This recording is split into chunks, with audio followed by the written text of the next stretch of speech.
Muito bem. É a percepção de grupos sobre a questão da corrupção, né? Então, o Brasil aparece na posição de número 69 nesse ranking. Na América Latina, fica atrás apenas de Chile e Uruguai, que estão na 20ª posição. Vejam só que diferença.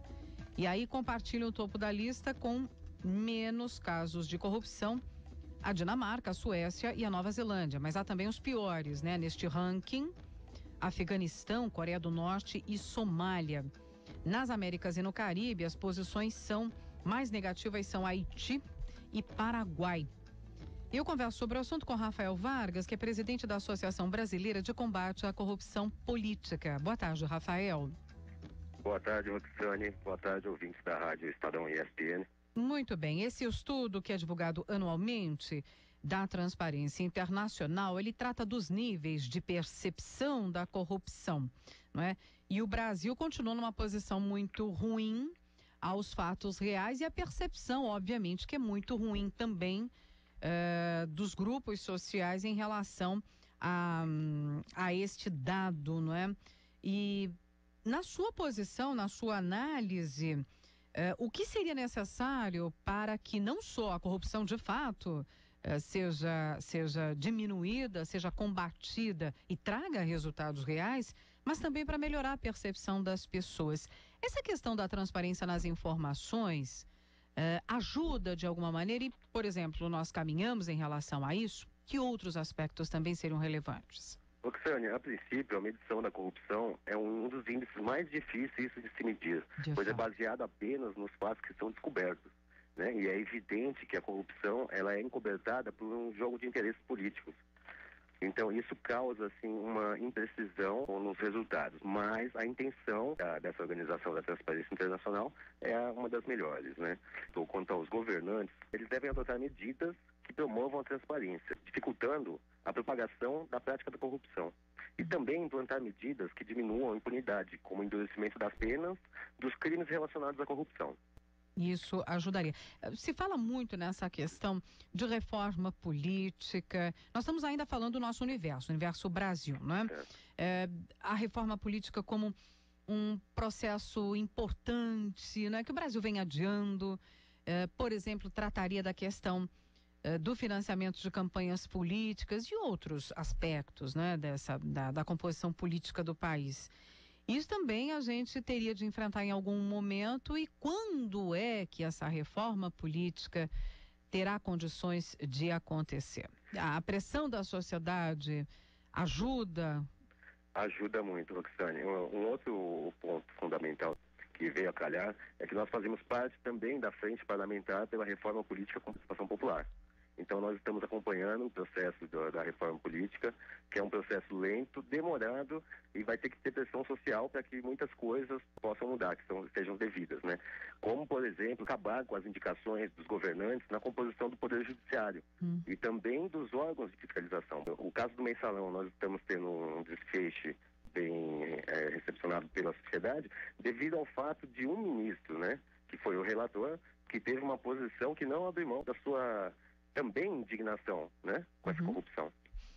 De fato, esse processo é importante. Aliás, falamos no momento em que tem início a sessão de número 50 de julgamento do Mensalão, que está indo aí para o seu momento final e decisivo. Talvez esta ou na próxima semana tenhamos a conclusão de todo este processo. É a primeira vez que se discute nesse nível a questão da corrupção.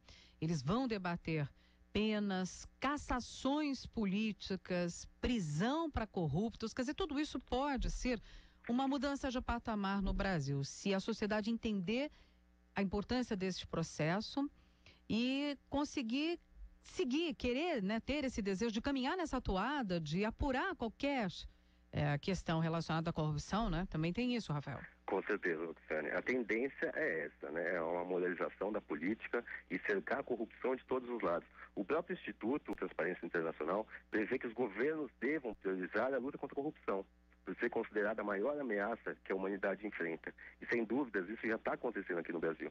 né? Então é essa a esperança que o povo brasileiro tem do poder judiciário, mas eu acredito que esteja mais concentrado no judiciário do que na mão dos governantes, como prevê a Transparência Internacional.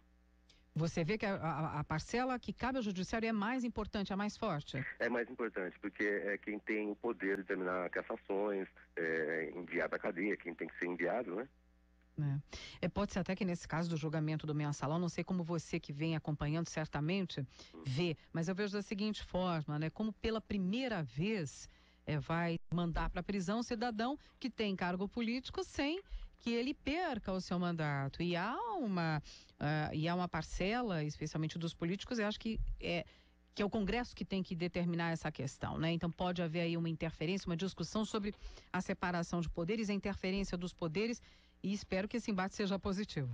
Nós também esperamos que esse caso do mensalão, ele sirva como base de uma reforma política mais consistente, mais confiável, mais digna, né, do cidadão brasileiro. E na minha opinião também, Roxane, a responsabilidade não está somente a cargo dos governantes, e sim da propagação da ética na própria sociedade, que é o que está faltando, porque os políticos eles saem da sociedade, né? Então uma das soluções, na minha visão, seria nós aplicarmos a ética em nosso cotidiano como se ela fosse essencial como a água.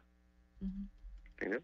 Porque aí as escolhas seriam de melhor qualidade, não é? Para Com os certeza. que nos representam. Exatamente. E quanto ao ranking divulgado pela instituição, Sim. Eu acredito que a causa de um país estar mais bem colocado do que o outro, né, ou mal colocado, a causa é sem dúvida a falta de consciência da sociedade. Então esse avanço de muitos países se deu à participação, ao controle social efetivo, né, das contas públicas, de todos os atos da administração pública. Nós estamos só caminhando nesse processo, estamos dando os primeiros passos, né? É um ano de ficha limpa e que foi um movimento que começou na sociedade. Sem dúvida, daqui a alguns anos... Divulgação de dados públicos, a obrigação da divulgação, da transparência dessas informações. Exato. E com certeza eu espero que daqui a alguns anos estejamos ali no ranking, né? Junto com a Dinamarca, Finlândia, Nova Zelândia, Suécia, até Singapura mesmo, né? Quer dizer, tem que mudar a própria percepção da sociedade sobre si mesma e que ela pode melhorar, subir de qualidade, cobrar mais e só assim a gente vai obter resultados, né? Com relação à corrupção. Sem dúvida, temos que unir forças de todos os lados, governo com sociedade, com entidades da sociedade civil também representativa. Só para a gente concluir, essa questão, você que acompanha essa frente parlamentar então da reforma política, caminhou nada, por exemplo, no ano eleitoral as discussões são sempre muito difíceis, né? Deve ter sido um ano quase de paradeira geral. Exato, são suspensos, né, os trabalhos por causa das eleições e vamos retomar o trabalho agora no começo do ano. Em que pé, hein? O que está sendo discutido agora? Em que fase estamos dessa história? Ainda estamos com o trabalho parado lá nas casas legislativas, lá no Congresso Nacional. Então pouco se andou, pouco se conseguiu avançar na direção de uma reforma eficaz.